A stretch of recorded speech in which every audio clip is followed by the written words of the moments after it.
रहीम अस्सलाम वालेकुम जी। की हाल चाल है सब का? खैरियत नाल ठीक ठाक हो? उम्मीद है तुम सब खैरियत ना हो, खुश हो। मैं मुहम्मद अंसर, तुम देख रहे हो पिंड ब्लॉग। शुरू करते हैं आप जी वीडियो। तो जिन्हें जिन्हें नहीं सबसक्राइब किया जल्दी जल्दी सबसक्राइब कर दो, तो वीडियो लाइक शेयर लाजमी करा करो। हुण आप चलते हैं तो अज की वीडियो शुरू करते हैं। पहले तो नाश्ता नूश्ता करते हैं, फिर चलांगे बाहर। मौसम अज भी बारिश वाला बनया होया, बाकी अल्लाह पाक खैर करे। जल्दी जल्दी अज दे काम कुम कर लीए ताकि बारिश के भिजने तो बच जाइए। घर आके फिर बारिश इंजॉय करांगे, बाकी गल्लां बातां इंशाअल्लाह करते रहेंगे। अल्लाह पाक अगे फिर यही दुआ करते हैं कि अल्लाह जो बारिश करनी भी है तो अपनी रहमत दी करी। चलो जी मिलते हैं फिर आप फिर तुर पे हैं जी। अपनी ड्यूटी का टाइम हो गया, चलते हैं जल्दी जल्दी जाके अज के काम कुम नबेड़ते हैं, नाले अज के नज़ारे थानू करवाने। तो हवा चलती पई है, धुप्प निकल आई है, लेकिन यह है कि हले धुप्प महसूस नहीं होती। काफ़ी ठंडी जी हवा चलती पई है, क्योंकि तकरीबन नेड़े नेड़े वाले सारे इलाकों बारिश हुई है। उसकी वजह तो मौसम की जी ज़्यादा तपश सी घट हो गई है। हवा ठंडी महसूस होती है। तो राती तकरीबन ठंडी रात सी, तो हवा कपड़ा कुपड़ा लैके सोना पाया, नहीं तो पहले कुछ दिन से बगैर कपड़े तो ही सोईदा सी। चलो जी अज का दिन शुरू करते हैं। आप अज के काम शुरू करते हैं, तो नाले अज के नज़ारे नज़ूरे थानू करवाने।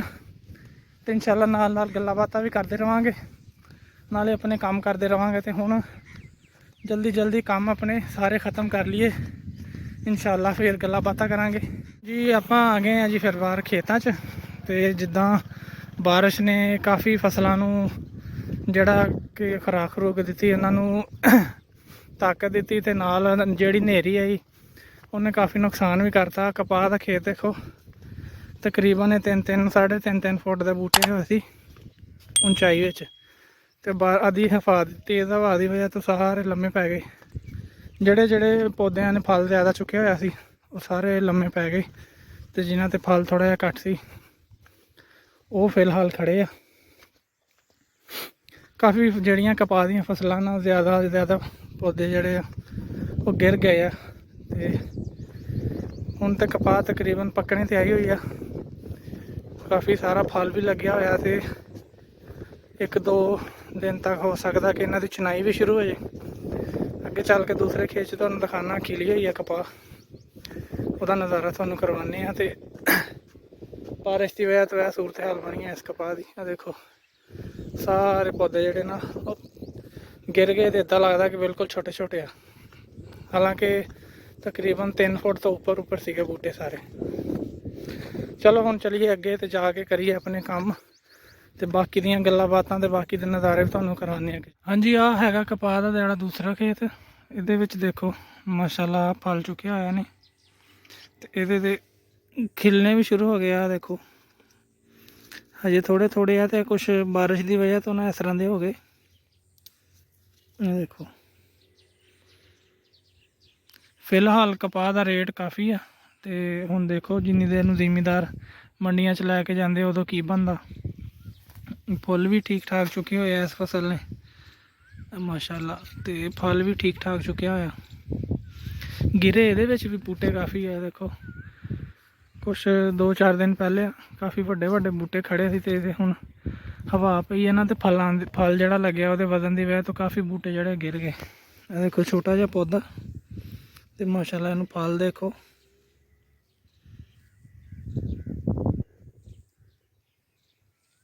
बिल्कुल हाले छोटा जिहा पौधा ही है। काफ़ी सारे ना जिहड़े टिंडे इत्थे खिलना शुरू हो गए। देखो इनू भी आप वापस रख दिए, ये ही ला दें। सामने आ भी खिले हुए काफ़ी सारे है ना। यदि तो तकरीबन कुछ दिनों चुनाई शुरू हो जाएगी, तो चुनाई का माहौल भी देखने वाला होंदा, तो कोशिश करांगे कि वह भी तुहानूं दिखाइए। जो कपाह की चुनाई शुरू हुई तकरीबन काफ़ी सारे है ना जिहड़े काले काले जड़े ने बारिश की वजह तो हो गए। तो अगर बारिश ना हुई होंदी ना, तो बिल्कुल सफ़ेद होनी सी कपाह की रुई है जिहड़ी। ਚਲੋ ਜੀ, ਅਸੀਂ ਇਹੀ ਦੁਆ ਕਰਦੇ ਹਾਂ ਕਿ ਅੱਲਾਹ ਪਾਕ ਇਹਨਾਂ ਦੇ ਨਸੀਬ 'ਚ ਕਰੇ ਤੇ ਇਹਨਾਂ ਨੂੰ ਇਹਦੇ 'ਚੋਂ ਚੰਗੀ ਰੋਜ਼ੀ ਦੇਵੇ ਤੇ ਜਿਹੜੀ ਇਹਨਾਂ ਨੇ ਮਿਹਨਤ ਕੀਤੀ ਇਹਨਾਂ ਦੀ ਮਿਹਨਤ ਦਾ ਫਲ ਇਹਨਾਂ ਨੂੰ ਪੂਰਾ ਮਿਲੇ। ਅੱਲਾਹ ਪਾਕ ਸਾਰਿਆਂ ਤੇ ਖੈਰ ਕਰੇ। ਤਕਰੀਬਨ ਕਾਫੀ ਚੰਗੀ ਫਸਲ ਆ, ਦੇਖ ਸਕਦੇ ਹਾਂ ਬੜੇ ਸ਼ਾਨਦਾਰ ਕਿਸਮ ਦਾ ਫਲ ਲੱਗਿਆ ਹੋਇਆ ਇਹਦੇ ਤੇ।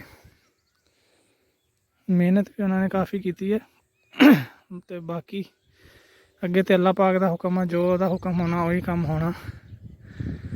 ਚਲੋ ਜੀ, ਆਪਾਂ ਹੁਣ ਚੱਲਦੇ ਹਾਂ ਤੇ ਅੱਗੇ ਜਾ ਕੇ ਆਪਣੇ ਕੰਮ ਕੁੰਮ ਕਰੀਏ ਤੇ ਬਾਕੀ ਤੁਹਾਨੂੰ ਅੱਜ ਦਿਖਾਉਂਦੇ ਰਹਾਂਗੇ ਹੋਰ ਚੀਜ਼ਾਂ ਵੀ ਇਨਸ਼ਾਅੱਲਾ।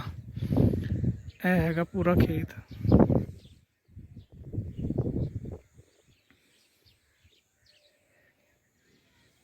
ਲੋ ਫਿਰ ਆਪਾਂ ਪੰਡ ਦੇ ਥੱਲੇ ਆ ਗਏ ਹਾਂ ਤੇ ਇਹਨੂੰ ਲੈ ਕੇ ਚੱਲਦੇ ਹਾਂ ਘਰ। ਫਿਲਹਾਲ ਮੈਂ ਹੁਣੇ ਚੁੱਕੀ ਹੈ, ਇਸ ਕਰਕੇ ਥੋੜਾ ਜਿਹਾ ਸਾਹ ਚੜ ਗਿਆ। ਹਾਂ ਤੇ ਚਲੋ ਹੁਣ ਕੰਮ ਸ਼ੁਰੂ ਹੋ ਗਿਆ ਆਪਣਾ। ਕੰਮ ਕੁਮ ਅੱਜ ਤੇ ਹੋ ਜਾਣ ਖ਼ਤਮ ਤੇ ਬਾਕੀ ਗੱਲਾਂ ਬਾਤਾਂ ਤਾਂ ਆਪਾਂ ਕਰਦੇ ਹੀ ਰਵਾਂਗੇ ਇਨਸ਼ਾਅੱਲਾ। ਅੱਜ ਅੱਲਾ ਦਾ ਸ਼ੁਕਰ ਹੈ ਕਿ ਹਲੇ ਵੀ ਮੌਸਮ ਠੰਡਾ ਹੀ ਆ, ਗਰਮੀ ਨਹੀਂ ਹੈ, ਸੋਹਣੀ ਹਵਾ ਚੱਲਦੀ ਪਈ ਆ। ਹੁਣ ਪਹੁੰਚੀਏ ਜਲਦੀ ਘਰ। ਚਲੋ ਜੀ, ਮਿਲਦੇ ਹਾਂ ਫਿਰ ਆਪਾਂ ਬਾਅਦ ਚੋਂ। ਦੇਖੋ ਮਾਸ਼ਾਅੱਲਾ, ਕੁਛ ਦਿਨ ਪਹਿਲੇ ਤੁਹਾਨੂੰ ਆ ਦਿਖਾਈ ਸੀ ਪਨੀਰੀ ਬੀਜੀ ਹੋਈ ਸੀ, ਉਦੋਂ ਬਿਲਕੁਲ ਨਹੀਂ ਸੀ ਨਿਕਲੀ ਤੇ ਹੁਣ ਆ ਦੇਖੋ ਕਿੱਡੀ ਵੱਡੀ ਹੋ ਗਈ ਹੈ।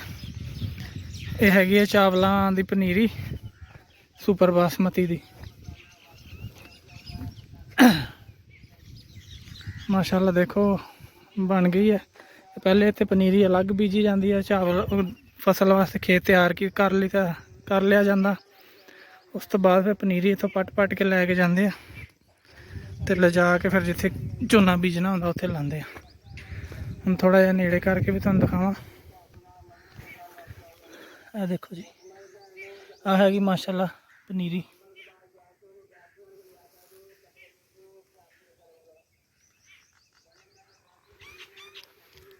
ਇਹ ਹਜੇ ਕੁਛ ਦਿਨਾਂ ਦੀ ਹੈ ਤੇ ਮਾਸ਼ਾਅੱਲਾ ਖੁਸ਼ਬੂ ਬਹੁਤ ਪਿਆਰੀ ਆਉਂਦੀ ਇਹਦੇ ਵਿੱਚੋਂ। ਕੁਛ ਦਿਨ ਹੋ ਗਏ ਤਕਰੀਬਨ ਆਪਾਂ ਨੂੰ, ਕੋਈ 8-10 ਦਿਨ ਹੋਏ, ਉਦੋਂ ਦੇਖੀ ਸੀ। ਉਦੋਂ ਹਲੇ ਇਹ ਬੀਜੀ ਸੀ ਤਾਜ਼ੀ ਤੇ ਹੁਣ ਮਾਸ਼ਾਅੱਲਾ ਦੇਖੋ ਕਿੰਨੀ ਬੜੀ ਨਿਕਲ ਆਈ ਆ। ਤੇ ਨਾਲ ਉਹਨਾਂ ਨੇ ਆ ਮੱਕੀ ਜਿਹੜੀ ਆ ਛੱਲੀਆਂ ਕੱਢ ਕੇ ਤੇ ਢੇਰੀਆਂ ਲਾਈਆਂ ਹੋਈਆਂ ਸੁੱਕਣੇ ਵਾਸਤੇ। ਸੁੱਕ ਜਾਣਗੀਆਂ ਤੇ ਫਿਰ ਇੱਥੇ ਥ੍ਰੈਸ਼ਰ ਲਾ ਕੇ ਇਹਨਾਂ ਨੂੰ ਕੱਢ ਲਿਆ ਜਾਊਗਾ। ਇਹ ਦੋ ਕਿਸਮ ਦੀ ਆ। ਆਹ ਜਿਹੜੀ ਆ ਇਹਦਾ ਰੰਗ ਹੈਗਾ ਤਕਰੀਬਨ ਔਰੇਂਜ ਟਾਈਪ ਦਾ, ਮਾਲਟੇ ਰੰਗ ਦਾ, ਤੇ ਉਹ ਦੂਸਰੀ ਜਿਹੜੀ ਆ ਉਹ ਹਲਕੀ ਪੀਲੀ ਆ। ਇੱਕ ਕਿਸਮ ਹੀ ਆ, ਹੈ ਤੇ ਇੱਕ ਜੈਸੀਆਂ ਹੀ ਆ, ਬਸ ਥੋੜਾ ਜਿਹਾ ਰੰਗ ਨਸਲ ਦਾ ਫਰਕ ਆ।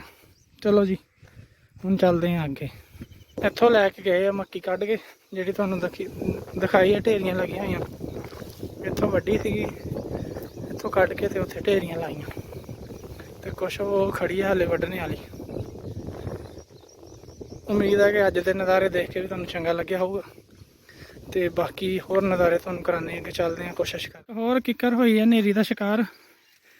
ਆਹ ਦੇਖੋ, ਇਹ ਵੀ ਜੜ੍ਹਾਂ ਚੋਂ ਪੱਟ ਹੋ ਗਈ ਤੇ ਆਹ ਮੈਂ ਤੁਹਾਨੂੰ ਦਿਖਾਵਾਂ ਕਿ ਕਿੱਡੀ ਵੱਡੀ ਸੀ ਦੇਖੋ। ਤੇ ਇਹਦੇ ਨਾਲ ਉਹ ਪਰੇ ਉਹ ਛੋਟੀ ਕਿੱਕਰ ਸੀ, ਇਹ ਉਹਦੇ ਉੱਤੇ ਗਿਰੀ ਤੇ ਉਹ ਵੀ ਨਾਲ ਟੁੱਟ ਗਈ। ਤੁਸੀਂ ਦੇਖੋਗੇ ਦਰਖਤ ਕਿੱਡਾ ਵੱਡਾ ਵਾ ਤੇ ਇਹਦੇ ਤੋਂ ਅੰਦਾਜ਼ਾ ਲਗਾਓ ਕਿ ਜਿਹੜੀ ਹਵਾ ਸੀ ਉਹਦਾ ਕਿੰਨਾ ਜ਼ੋਰ ਹੋਣਾ। ਆਹ ਦੇਖੋ ਜੜ੍ਹਾਂ ਸਮੇਤ ਇਹ ਵੀ ਥੱਲੇ ਗਿਰੀ ਪਈ ਹੈ। ਕੁਛ ਤਾਂ ਇੱਥੇ ਝੋਨਾ ਸੀਗਾ, ਉਹਨੂੰ ਪਾਣੀ ਲੱਗਿਆ ਰਹਿੰਦਾ ਸੀ ਹਰ ਟਾਈਮ। ਕੁਛ ਇਹ ਖਾਲੇ ਦੇ ਕਿਨਾਰੇ ਸੀ, ਇਸ ਕਰਕੇ ਜੜ੍ਹਾਂ ਥੋੜ੍ਹੀਆਂ ਨਰਮ ਹੋ ਗਈਆਂ, ਹਵਾ ਨੇ ਜ਼ੋਰ ਮਾਰਿਆ ਤੇ ਗਿਰ ਗਈ। ਕਾਫੀ ਜਿਹੜਾ ਨਾ ਹਵਾ ਨੁਕਸਾਨ ਕਰ ਗਈ ਤੇ ਬਾਕੀ ਅੱਲਾਹ ਪਾਕ ਜੋ ਕਰਦਾ ਬਿਹਤਰ ਕਰਦਾ, ਸਾਡੇ ਵਾਸਤੇ ਬਿਹਤਰ ਹੀ ਹੁੰਦਾ। ਚਲੋ ਜੀ, ਆਪਾਂ ਹੁਣ ਚੱਲੀਏ ਘਰ। ਆ ਦੇਖੋ ਕਿੱਕਰ ਹੈ ਕਿੱਡੀ ਵੱਡੀ ਹੈ, ਇੱਥੇ ਤੱਕ ਹੈ। ਆ ਦੇਖੋ, ਚਲੋ ਜੀ, ਜੋ ਅੱਲਾਹ ਪਾਕ ਨੂੰ ਮਨਜ਼ੂਰ ਹੁੰਦਾ ਉਹੀ ਹੁੰਦਾ। ਇੱਕ ਵਾਰੀ ਫੇਰ ਆਪਾਂ ਆ ਗਏ ਹਾਂ ਚਰੀ ਦੀ ਪੁਲੀ ਦੇ ਥੱਲੇ ਤੇ ਇਹ ਲੈ ਕੇ ਜਾ ਰਹੇ ਹਾਂ ਘਰ। ਤਕਰੀਬਨ ਆਪਣਾ 80% ਕੰਮ ਜਿਹੜਾ ਖ਼ਤਮ ਹੋ ਗਿਆ ਤੇ ਘਰ ਆਉਣ ਵਾਲਾ ਵਾ। ਜਾ ਕੇ ਕਰਦੇ ਹਾਂ ਰੈਸਟ, ਨਾਲੇ ਪੀਂਦੇ ਹਾਂ ਪਾਣੀ ਪੂਣੀ। ਤੇ ਅਗਰ ਤੁਸੀਂ ਹੈਲਪ ਕਰਵਾ ਸਕਦੇ ਤੇ ਆ ਜਾਓ, ਫਿਰ ਸਾਹ ਚੜ੍ਹਨ ਲੱਗ ਗਿਆ, ਤੁਸੀਂ ਸਾਹ ਦਵਾ ਦਿਓ। ਇਨਸ਼ਾਅੱਲਾ ਕੰਮ ਕੁਮ ਆਪਣੇ ਨਿਬੜ ਕੇ ਬਾਕੀ ਦੇ ਨਜ਼ਾਰੇ, ਬਾਕੀ ਦੀਆਂ ਗੱਲਾਂ ਬਾਤਾਂ ਚੱਲ ਕੇ ਕਰਾਂਗੇ ਬਾਅਦ ਵਿੱਚੋਂ। ਤੇ ਹੁਣ ਪਹੁੰਚ ਜਾਈਏ ਘਰ, ਮਿਲਦੇ ਹਾਂ ਇਨਸ਼ਾਅੱਲਾ ਬਾਅਦ ਵਿੱਚੋਂ ਫਿਰ। ਚਲੋ ਜੀ, ਆਪਣਾ ਅੱਜ ਦਾ ਸਮਾਨ ਜਮ੍ਹਾਂ ਹੋ ਗਿਆ ਤੇ ਵਿਹਲੇ ਹੋ ਗਏ ਆਪਾਂ। ਆ ਸਾਰਾ ਕੁਛ ਲਿਆ ਕੇ ਰੱਖ ਦਿੱਤਾ ਤੇ ਹੁਣ ਇਹਨੂੰ ਸ਼ਾਮ ਨੂੰ ਕੁਤਰਾਂਗੇ। ਹੁਣ ਨਹਾਉਂਦੇ ਧੋਂਦੇ ਆ ਤੇ ਕਰਦੇ ਹਾਂ ਥੋੜ੍ਹੀ ਦੇਰ ਆਰਾਮ। ਮਿਲਦੇ ਹਾਂ ਫਿਰ ਇਨਸ਼ਾਅੱਲਾ ਤੁਹਾਨੂੰ ਸ਼ਾਮ ਨੂੰ। ਲਓ ਜੀ, ਸ਼ਾਮ ਦਾ ਟਾਈਮ ਹੋ ਗਿਆ ਤੇ ਮਾਸ਼ਾਅੱਲਾ ਜਾਨਵਰ ਆਪਣੇ ਖਾਣ ਪੀਣ ਲੱਗ ਗਏ ਆ ਤੇ ਅੱਲਾ ਪਾਕ ਖੈਰ ਕਰੇ, ਉਹਨੇ ਖਾ ਪੀ ਲੈਣ। ਬੱਦਲ ਅੱਜ ਵੀ ਬਣੇ ਹੋਏ ਆ, ਤਕਰੀਬਨ ਹਲਕੀ ਹਲਕੀ ਹਵਾ ਵੀ ਚੱਲਦੀ ਪਈ ਆ ਤੇ ਉਮੀਦ ਆ ਕਿ ਅੱਜ ਸਕੂਨ ਹੀ ਰਹੇਗਾ, ਅੱਜ ਬਾਰਿਸ਼ ਨਹੀਂ ਹੋਏਗੀ। ਤੇ ਬਾਕੀ ਅੱਲਾ ਦੇ ਕੰਮ ਆ, ਦੇਖੋ ਕੀ ਬਣਦਾ।